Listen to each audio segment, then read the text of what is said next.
My name is Dean Paglino, and I work at Playworks, a nonprofit which facilitates play.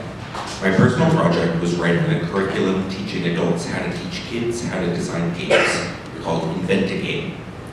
Before semester in the city, I went to the University of Vermont, a school I never meant to go to, recommended by my college counselor as a safety school. After a year at UVM, I decided it wasn't right for me. I wasn't a stoner, skier, or a biology major.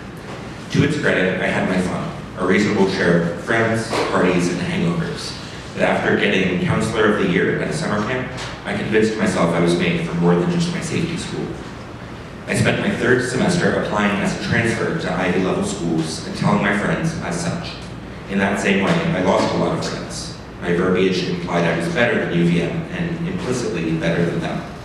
When bringing up my SAT score or citing the selective schools I got into, like Vassar or Kenyon, I inadvertently alienated myself.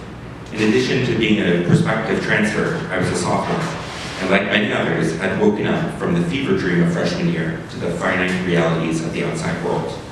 In other words, I was feeling increased pressure to succeed professionally.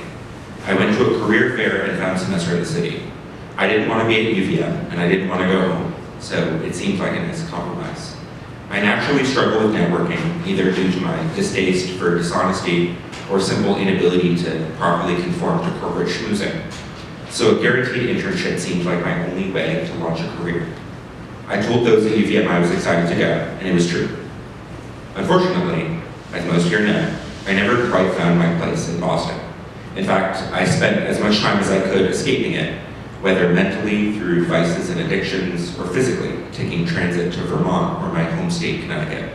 I'm not proud of this, there's no glory in fleeing, but at the very least, I appreciated my time that semester in the city as a wake-up call to my poor proactive skills.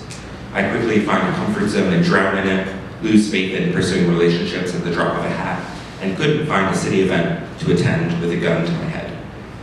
This sounds pretty depressing, and to that I say, be glad you're only experiencing 3 minutes of it, not 3 months. The silver lining, however, is that this was 3 months, not 2 years. I no longer want to transfer because I've seen firsthand how terrible I am at navigating a foreign social space. I saw what I had at UVM, friends, credits, and a lease, and accepted that it is better to eat what you can bite than choke on what you can't. Like any anonymous alcoholic, I have my amends to make. I have genuine hope for my future at UVM. And perhaps on this side of my endless swing between narcissistic overachievement and depressive reclusion, I can see the value of balance, of knowing thyself and learning to forgive him. And I can only hope that this state is not my final form, that there's life left to live and love left to get, even if not at 38 Parkville Avenue.